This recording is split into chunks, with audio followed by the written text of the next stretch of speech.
Good afternoon, comrades. First of all, I would like to thank the organizers of this event, Worker Communist Party Iran, Hekmatist, and Iranian Protest Live Information, for organizing this event and giving us the opportunity to take part and express our views. In 2019, we are celebrating International Workers' Day. We celebrate it all over the world. But this is a time that capitalism itself is in serious crisis in a global scale. And on the other side, people are suffering, people are fighting for basic needs, people have to sacrifice their lives because of these money-oriented, profit-oriented agendas of this capitalist system. So that is where we are in today. So, as some comrades already talked about, we know the economic downturn in 2008. It has not ended yet. It is still continuing. And it is the deepest, I think longest and most painful economic crisis that capitalist system ever had. And you think about the economic disparity in between countries and between rich and poor. It's getting worse. That is the situation we are in today when we celebrate this International Workers' Day. Think about the social, civil wars in number of countries. The thousands of people are dying with no reason. Who wanted to create these wars? Intercontinental contradictions to capture trade, markets, oil and resources all over the world. All the wars were created because of that. So who is benefiting after that? So a handful of people in the corner somewhere, they're gathering all the resources and everything. People are suffering. And think about the environmental destruction. We don't have quality air to breathe.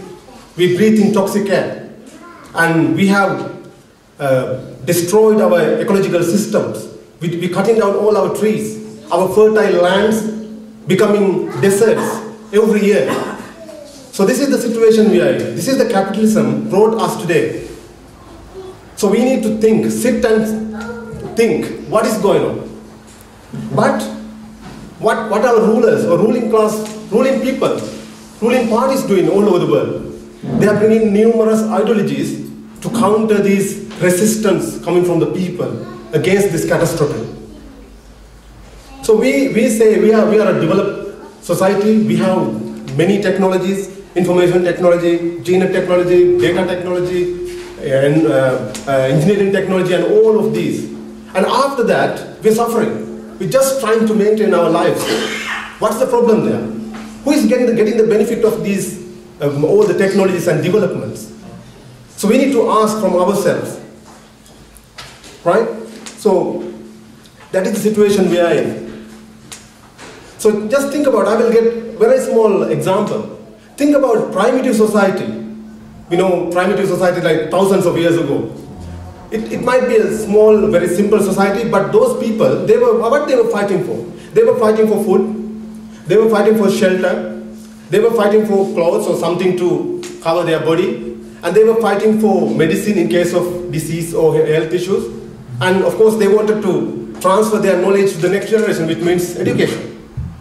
After thousands of years in this modern society, what we are fighting for? Same things. What else we need? We are fighting for mortgage and pay the rent.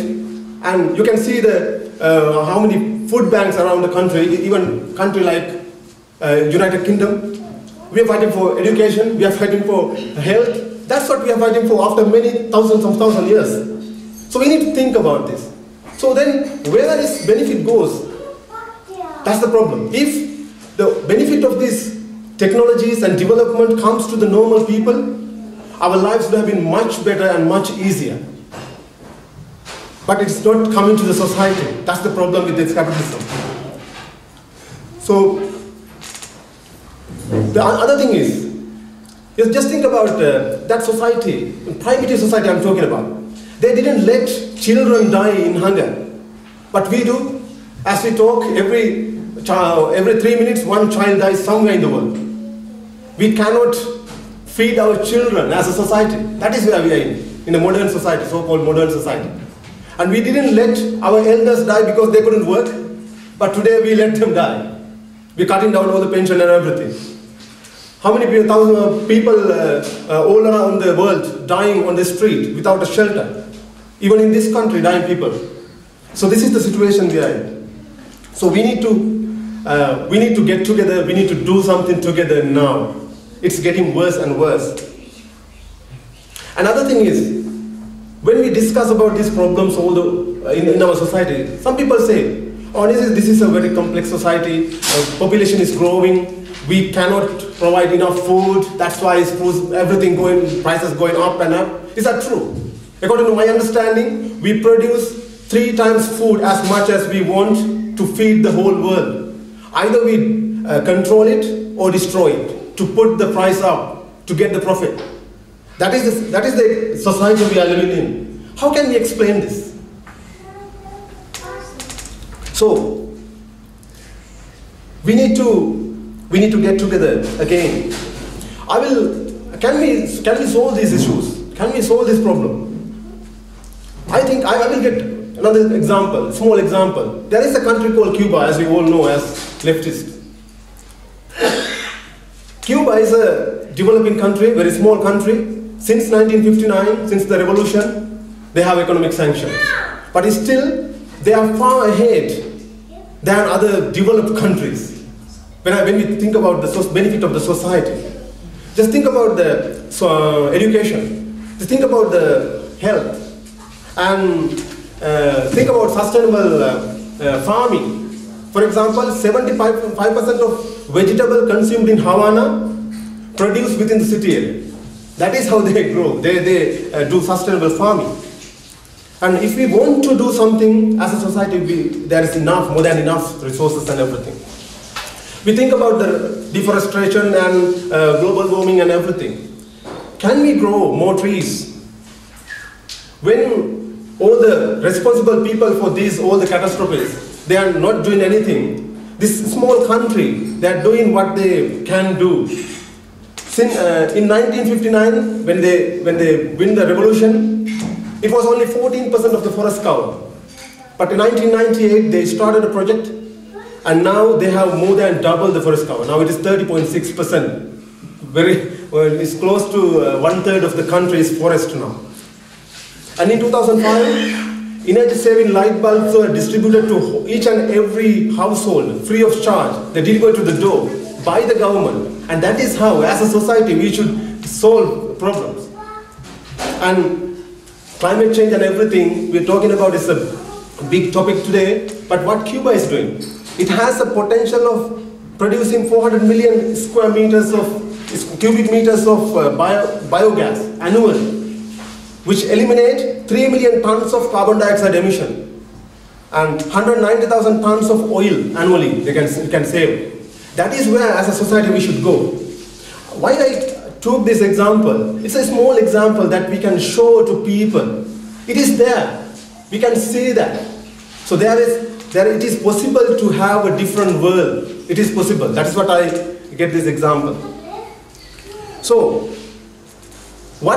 who should need to take the responsibility? As left, we need to take the responsibility. But unfortunately, we are divided into small pieces. That is the problem. All around the world, people need to fight. But there is no left party to guide them, take them to the right direction. That is the problem. So we need to keep our differences aside. We'll talk about that later. But whatever we can do together, we will create a common platform and we will start going forward. That is what we should do. Workers of Sri Lanka as well, in this May Day, in 2019, we commemorated under the similar circumstances as I talked earlier, plus the conditions set by World Bank, World Trade Organization, International Monetary Fund. The governments are trying to take away all the rights of the human rights and the working rights from the people. That is the situation. So they use terrorism, racism, everything they can to create issues in between people, and then use them to get the people's consent to bring different laws and acts as well. There is one act called Counter-Terrorism Act. This is not because of the bomb blast last month. They've been trying to bring this act for many years after the civil war. 30 years civil war, if you know about that Sri Lanka civil war, there was a war for 30 years. But after that war, for many years they've been trying to bring that Counter-Terrorism Act. Even though it is, kind of related to terrorism, it doesn't define what is terrorism in that particular act. But what it says, if somebody or some group trying to force the government to do something or not to do something, which means the protesting against the government, they can define them as terrorists and arrest and punish them. That is that. It has already approved by the cabinet and it is on its way to the parliament. So we as Frontline Socialist Party fighting against it to defeat it with other leftist and progressive movements. So what is the solution then? We believe working class internationalism is the solution for all of these. That is only through that we can protect our working rights, economic justice, real democracy and everything. Only through that we can defeat imperialism, racism, religious extremism and everything. So, as Frontline Socialist Party of Sri Lanka, we request workers all over the world to protest against suppression, to protest against exploitation, to protest against anti-democratic initiatives, to protest against imperialist wars, religious extremism, to protest against neoliberal economic theft, to protest against cultural downfall, environmental destruction, racism and all kind of injustice, and raise the red flag high above all.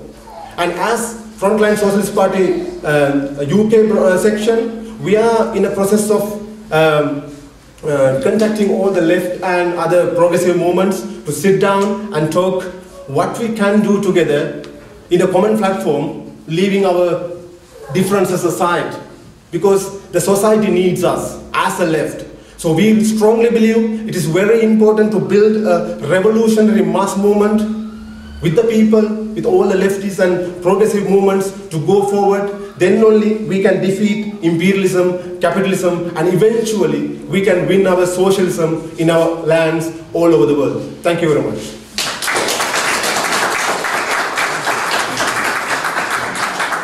Thank you so much.